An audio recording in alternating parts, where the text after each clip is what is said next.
Visite rapide du terrain Permazen.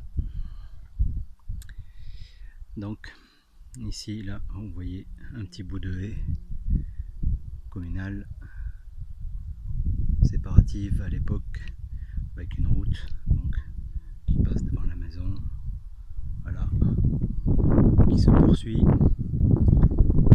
voilà, et ici le petit bout de haie de ce côté là qui fait l'angle du terrain. Donc vous avez 200 mètres environ sur cette longueur là. Là-bas au bout il y a quelques fruitiers. Ensuite ici il y a une route au loin, là où vous voyez les pylônes électriques.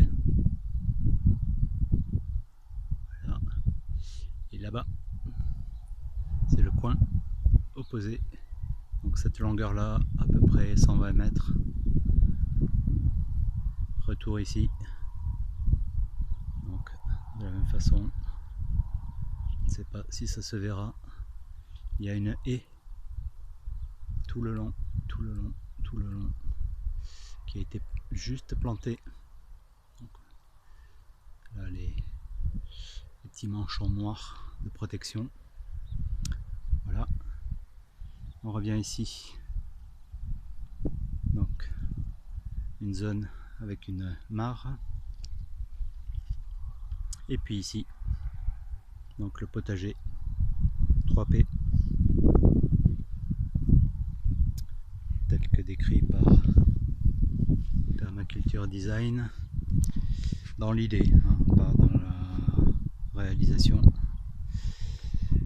Donc ici par exemple, vous avez de l'estragon,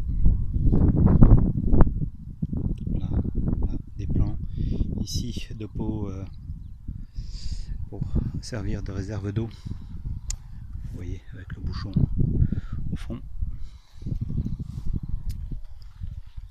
Ici de salades qui ont fait les vers l'hiver en mangeant quelques feuilles dans des salades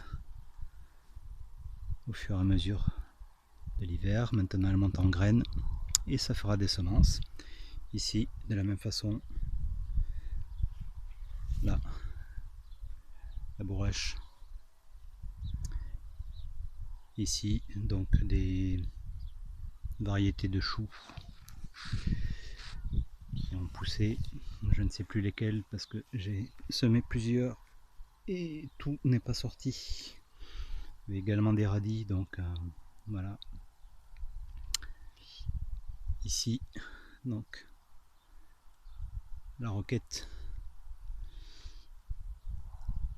qui a fleuri, qui laisse des graines pour la prochaine fois. Donc ici je me trouve au nord. Là, cette partie là, c'est la partie nord du potager 3P. Donc un petit hôtel à insectes. Ici un pot retourné avec un peu de paille en dessous pour accueillir certains insectes. Ici un refuge aussi avec un tas de branchages. Derrière là il y a le compost tout venant. Donc tout ce qui est pas très propre, pas très beau, c'est là qu'il est mis. Ici un romarin. Ici une soucoupe de pot de fleurs qui sert de réserve d'eau pour les oiseaux, les animaux, les insectes, et puis pour moi à l'occasion quand j'ai un manque d'eau, je suis en manque d'eau. Ici, là, ainsi de suite. Vous avez des pieds de framboisier, encore une coupelle d'eau. Ici c'était là où j'avais mis mes plants de tomates l'an dernier. Catastrophe. Trop sec, pas d'eau. Terrain travaillé au minimum. À la sauvage. Mais bon, c'était des tests. Donc certains ont pris, hein, malgré tout. Mais bon, ça n'a pas donné chose, parce que sans eau on ne fait pas grand chose, effectivement. Ici une absinthe là qui ont pris la place là du blé ou de l'orge qui s'est ressemé tout seul, sûrement par mon paillage en transportant mes ballots de paille d'un point à un autre. J'ai de la tanésie aussi, des poireaux perpétuels ici là. Voilà. Là quelques salades ressemées toutes seules avec des navets et des radis noirs. Prêt à me donner aussi des semences.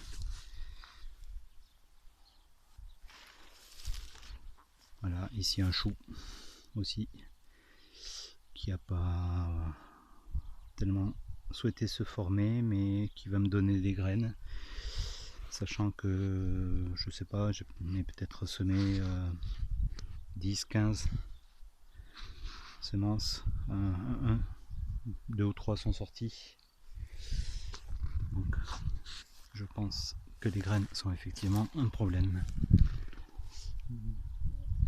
Ici donc des planches façon lasagne qui ont été préparées à l'automne, donc il y en a une quinzaine en tout. Là, les nouveaux fruitiers de cette année: pommiers, cerisiers, fixateurs d'azote. Là, cerisier, pommier. Plus loin, de la même façon, les taches brunes que vous voyez, c'est de l'oseille, de la petite oseille, Rumex acetosella, signe de problème dans le sol, terrain en cours d'acidification, azote trop présent, mal dégradé. Là-bas, un tas de branches aussi que le voisin m'a mises, des tas de cailloux sortis de la mare qui me serviront sûrement plus tard. Et ici mon petit abri, cette année c'était la paille, on verra. Récupération d'eau dans les cuves, ici un pin, un olivier, voilà. Et puis derrière donc le voisin, des petites containers pour récupérer de l'eau, toujours, même si c'est pas grand chose, ça aide les oiseaux et autres amis autour du potager, et puis moi également quand j'en ai besoin. Voilà un petit tour rapide. Donc je ne fauche que ce qui est utile cette année. Ça fait 3 ans maintenant que j'ai laissé faire les herbes folles comme elles ont eu envie. Et il y a des changements, parce que toutes ces taches d'oseille n'étaient pas là, elles étaient uniquement ici en bas, de grosses taches. Là, elles se déplacent et laissent la place à d'autres graminées, d'autres herbes. Pareil, les petits chardons aussi sont en train de céder la place. Voilà. À plus tard.